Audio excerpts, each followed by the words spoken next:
What's going on, guys? You're watching the Shield Bearer of Faith. Thank you for being here. So I'm gonna have a trip, if you don't know, coming up in just a handful of weeks. It's a missions trip to go and train Christian missionaries in a far off place. And as I've been doing that, I've had to do some equipment purchasing that I'd like to cover a little bit with you guys. So I've had to buy some things like shears. You gotta love that color, right? Chest seals, gauze, tourniquets, things like that. I've had to purchase a bunch of things for the mission. Now, I've got two different categories that I've had to buy for. One category is training, and the other category is usable supplies. So the hope is that through the donations that people like yourself have sent in, or that we have put in as well, my wife and I have had to do a little bit of research on what items do we want to put into actual response kits for the students to have as a complete set when they finish the classes, and then what items are we willing to use in class itself. And they don't always overlap. I do have some exceptions though, and we'll kind of talk about my thoughts a little bit, and I'm going to cover my thoughts on the two items I just showed you in a moment, and we'll do a little bit of I guess, insight. I've gotten to spend a great amount of time in the last 3, 4, 5 years with a variety of types, makes, and qualities of trauma supplies. That could be anything from gauze pads to tourniquets to plastic bags for chest seals. I have opinions based on a pretty good amount of hands-on experience with these items. So with those experiential opinions, I have to be careful that I don't shut down usable items just because they're not the best or my preferred item. It does depend. So here's an example of that. I have to put the money where it matters most and make it spread out the longest, right? An example most of us would probably understand is if you go buy a brand new AR-15, you can't afford to invest high dollar amounts into every category, at least not right away, unless maybe you're just that wealthy, and good for you if you are. I'm not, so when I buy a rifle, I have to buy magazines, some sort of optic, whether it be iron sights or otherwise. You're gonna probably wanna look into a flashlight. You might look into upgrades for stock systems. You might increase some allocation of money for the trigger. You might start throwing money into really high quality ammo. But if you're like me, and you probably are, I have to pick and choose what I will prioritize and when. So using the rifle analogy, it's good to have a mid-grade at least rifle. You want the weapon system to work. And you want magazines that will effectively feed the weapon system. You don't want to buy garbage magazines because the whole system will fail. But maybe you'll drop down on, well, I can't afford this iron sight or backup red dot or whatever. And so maybe you'll put more money into a primary optic. Or maybe you will focus on the better quality ammunition and less quality optic. It just depends. Well, I have to do the same thing when it comes to trauma supplies, especially when it comes to training or missions.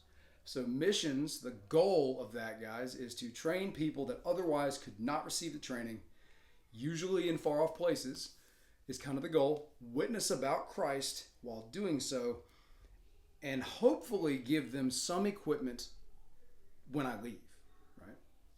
So this chest seal brand right here is like a straight made in China, not the most ideal chest seal, but it's cheaper. And it does function as a chest seal. This one I've even cut a section off over, a friend of mine did. I did some testing on it. It does stick like I would expect a chest seal to. It does stick repeatedly. We tried that as well. It does have a flimsier texture, but not an unusable level. So like when I take the chest seal off the backing here, it doesn't curl on itself to make it stick to itself and be unusable. I've seen that with some Amazon special chest seals. But these come in a 2-pack for $10. That means each chest seal is approximately $5. Compare that to a hyphen chest seal or a halo chest seal. And when you start looking at percentage changes, it's drastic. You're going to get a twin pack of those for somewhere around $17, maybe $15. That's significantly more expensive. Well, when I'm trying to purchase these to give away or to trash in training, I have to be cognizant of where the money is being allocated. Same thing with shears. So I have varying levels of shears in my personal equipment. I have Raptors by Leatherman. They're very expensive. They're very high quality. They're very thick. They have multiple tools on them. They're pretty cool. They fold, which has got a cool factor of its own. At the end of the day, though, you know what I use shears for? To cut cloth. That's pretty much it. So I need that to be the base for why I would buy shears. So then we got to start looking at what can we afford for shears. Now there's kind of a line though, because you don't want to give someone equipment that they can't use. You don't want it to break right away. So these, I got in a 20 pack of multiple colors. They could have come in just black. I chose to get a multicolor pack. So there's pinks and reds and blues and blacks and purples. The main thing I noticed was though, these will cut cloth. That's the takeaway. First thing I did when I pulled one out of the package was fold over like a hand towel for the kitchen. I folded it to where it had 4 layers and cut through it. It worked. This exact pair actually, this purple handed pair, this is the one that I used. Could I have found better shears? Absolutely. But will these cut cloth? Is that what I intend for them to do? The answer is yes. So it would be great if I could afford to give Leatherman Raptors to every student I'm going to train in a handful of weeks. The reality is, though, I can't do that.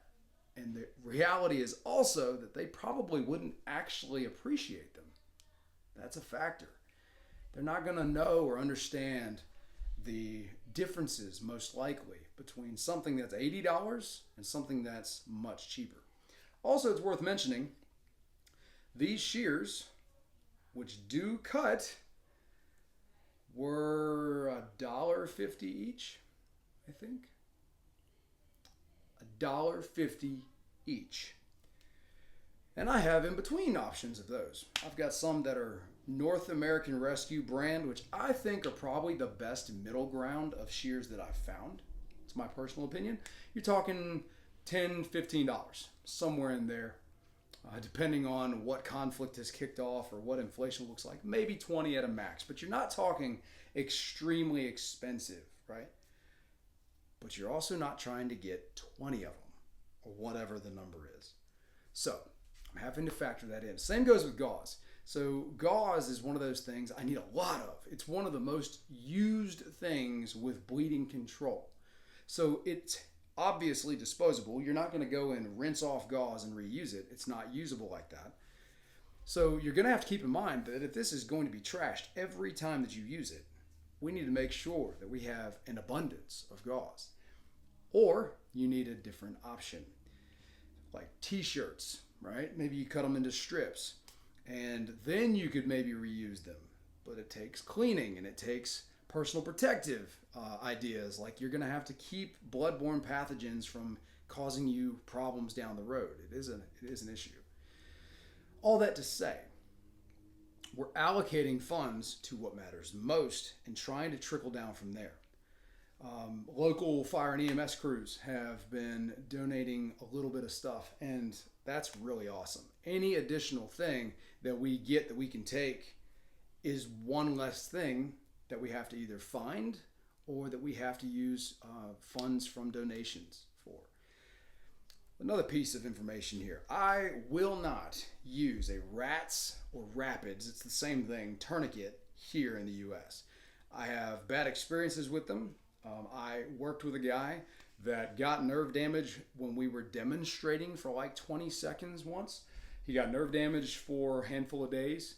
Luckily it wore off, but he had decreased strength and feeling in an arm for just that time frame.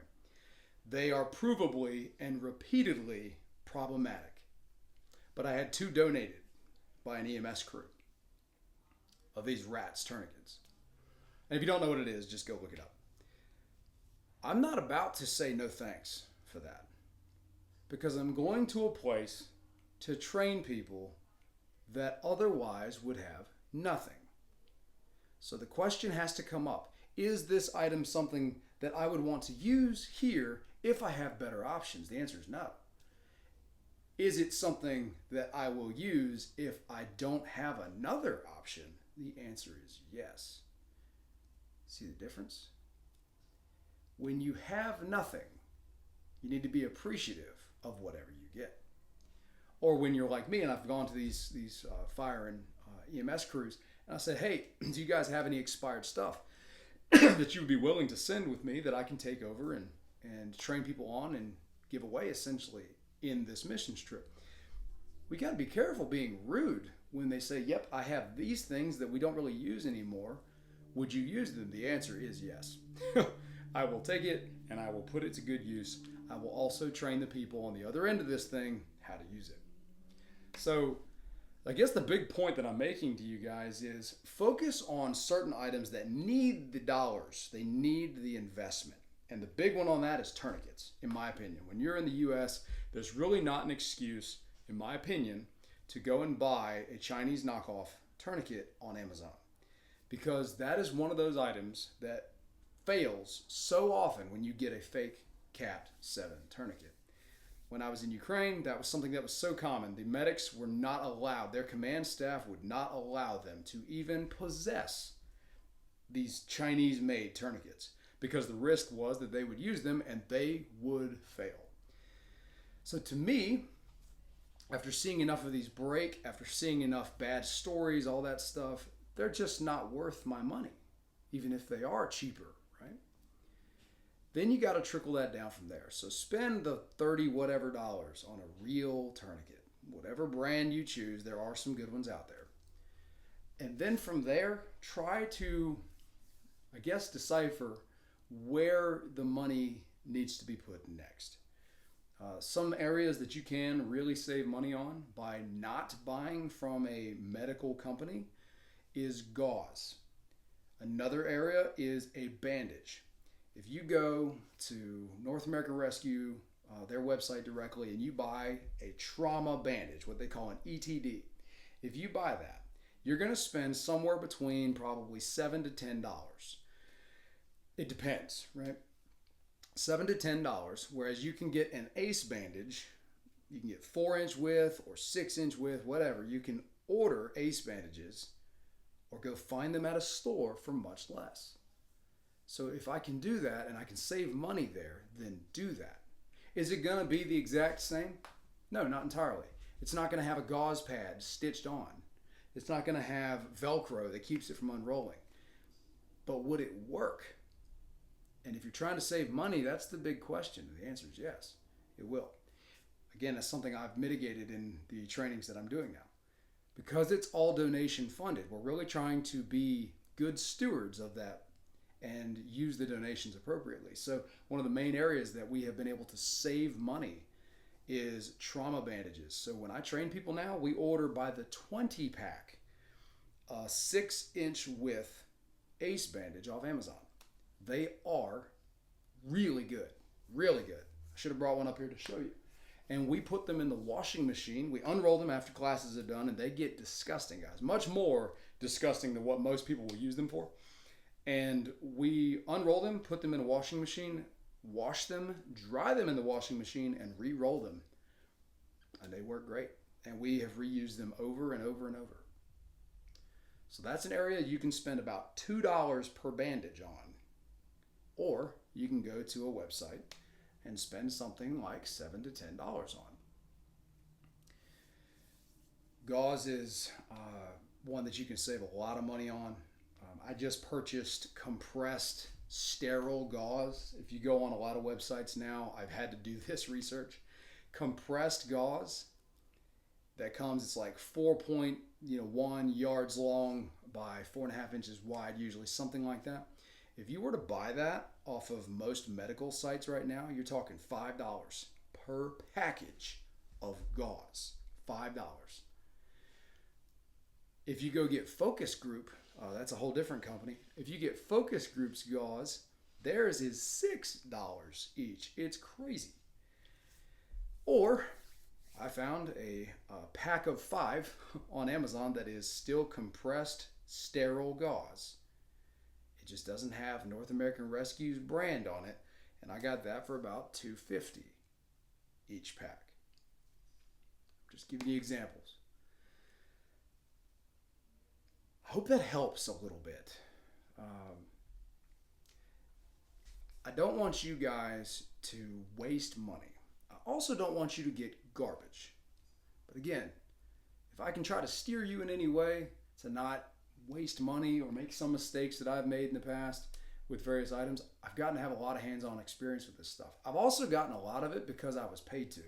That's another benefit. So I didn't have to buy a lot of these items in years past now. I was paid to use them or paid to train people with them. So as a result, I got a lot of very neutral experiences. Cat Gen 7 tourniquets, they work. Get those. Get them from an actual company that can tell you it is a Cat Gen 7 tourniquet. If it doesn't have any labeling on it that says cat, it's not real. So get rid of it. It will break and get someone killed. If you are someone who is wanting to train people, that'll work as a training chest seal. It'll work. Comes in a twin pack, $10. There's other options that I have not tested from Amazon, but they probably will work too. If you're someone who wants to put items in an official kit, though, maybe upgrade the chest seals. Hyphen and Halo are the 2 main brands that I like. They are more money, and I am taking some of those when I go on this trip coming up, because I intend to put those in the response kits for the students when they complete the class. Hope that helps. Weigh your options, guys. Put the money where it matters. Hope it helps. We'll see you later.